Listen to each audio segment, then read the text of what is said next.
যৌন অপরাধ ও মানব পাচারের অভিযোগে অভিযুক্ত মার্কিন ধনকুবের জেফ্রি অ্যাপস্টেইনকে নিয়ে বিশ্বজুড়ে কৌতূহল ও বিতর্ক চলমান। ২০১৯ সালের ১০ আগস্ট নিউ ইয়র্কের একটি জেলখানায় বিচার চলাকালীন অবস্থায় রহস্যজনকভাবে তার মৃত্যু হয়। মৃত্যুর আগে তিনি কিশোরীদের পাচার এবং একটি বিশাল যৌন চক্র চালানোর অভিযোগে অভিযুক্ত ছিলেন। ২০২৫ সালের নভেম্বরে মার্কিন Congress Epstein file transparency act পাশের পর এই সংক্রান্ত গোপন নথিপত্র জনসমক্ষে আসার প্রক্রিয়া শুরু হওয়ায় তার জীবনের অন্ধকার দিকগুলো পুনরায় আলোচনায় এসেছে। গণিত শিক্ষক থেকে বিলিয়নার, নিউ ইয়র্কে বেড়ে ওঠা অ্যাপস্টেইন ৭০-এর দশকে একটি বেসরকারি স্কুলে গণিত ও পদার্থবিজ্ঞান পড়াতেন। এরপর নিজের মেধা ও কৌশলে ওয়াল স্ট্রিটের ইনভেস্টমেন্ট ব্যাংক বেয়ার স্ট্রন্সে যোগ দেন। মাত্র ৪ বছরেই তিনি ওই ব্যাংকের পার্টনার হন এবং ১৯৮২ সালে নিজস্ব প্রতিষ্ঠান জে অ্যাপস্টেইন অ্যান্ড কোং গঠন করেন। $১ বিলিয়ন বেশি সম্পদ ব্যবস্থাপনার মাধ্যমে তিনি দ্রুত ধনকুবেরে পরিণত হন এবং নিউ ইয়র্ক, ফ্লোরিডা ও নিউ মেক্সিকোতে বিলাসবহুল প্রাসাদ ও ব্যক্তিগত দ্বীপ গড়ে তোলেন। ক্ষমতাধর বন্ধুদের বৃত্ত। অ্যাপস্টেইনের সামাজিক যোগাযোগ ছিল ঈর্ষণীয়।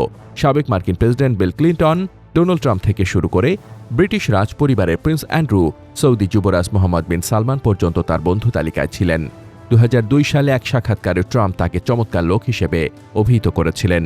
যদিও পরবর্তী সময়ে ট্রাম্প দাবি করেন যে অ্যাপস্টেইনের অসংলগ্ন আচরণের কারণে কয়েক দশক আগেই তিনি তার সাথে সম্পর্ক ছিন্ন করেছিলেন। অন্যদিকে প্রিন্স অ্যান্ড্রু অ্যাপস্টেইনের সাথে তার বন্ধুত্বের কারণে ব্যাপক সমালোচনার মুখে পড়েন এবং শেষ পর্যন্ত ২০২৫ সালে নিজের রাজকীয় উপাধি হারান। আইনি লড়াই ও শতাব্দীর সেরা সমঝোতা। ২০০৫ সালে প্রথম এক ১৪ বছর বয়সী কিশোরীকে শ্লীলতাহানির অভিযোগে অ্যাপস্টেইনের বিরুদ্ধে পুলিশি তদন্ত শুরু হয়। ২০০৮ সালে তিনি যাবজ্জীবন কারাদণ্ড এড়াতে এক বিতর্কিত প্লি ডিল বা সমঝোতা করেন। এর ফলে তিনি মাত্র ১৩ মাস কারাগারে কাটান এবং দিনের ১২ ঘণ্টা নিজের অফিসে কাজ করার অনুমতি পান। এই সমঝোতাকে পরবর্তী সময়ে শতাব্দীর সেরা ডিল হিসেবে সমালোচনা করা হয়। তবে ২০১৯ সালে নতুন করে পাচারের অভিযোগ উঠলে তিনি পুনরায় গ্রেফতার হন এবং জেলের ভেতরেই তার জীবনের অবসান ঘটে। গিজলেন ম্যাক্সওয়েল ও পরবর্তী প্রভাব। অ্যাপস্টেইনের মৃত্যুর পর তার প্রেমিকা ও অপরাধের সহযোগী গিজলেন ম্যাক্সওয়েলকে বিচারের মুখোমুখি করা হয়। অভিযোগ ছিল কম বয়সীদের যৌনকর্মে বাধ্য করতে তিনি অ্যাপস্টেইনকে সহযোগিতা করতেন। তিনি প্রলোভন দেখিয়ে কম বয়সী মেয়েদের যৌনকর্মের জন্য প্রস্তুত করে তুলতেন।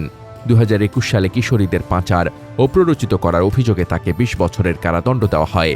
অর্থাৎ ৬০ বছর বয়সী গিলেন ম্যাক্সওয়েলকে জীবনের বাকি সময় কারাগারে কাটাতে হবে। অক্সফোর্ডে পড়াশোনা করা গিলেন ম্যাক্সওয়েল তার বহু ধনী ও ক্ষমতাধর বন্ধুদের সঙ্গে অ্যাপস্টেইনের পরিচয় করিয়ে দিয়েছিলেন। এর মধ্যে বিল ক্লিন্টন এবং অ্যান্ড্রু আছেন।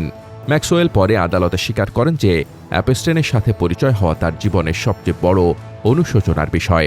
বর্তমানে মার্কিন বিচার বিভাগ অ্যাপস্টেইন সংক্রান্ত নথিপত্রগুলো প্রকাশ করছে, যা বিশ্বের ক্ষমতাধর ব্যক্তিদের সাথে তার সম্পর্ক এবং অপরাধের ধরন সম্পর্কে নতুন নতুন তথ্য সামনে আনছে। News desk, দুতিয়াল।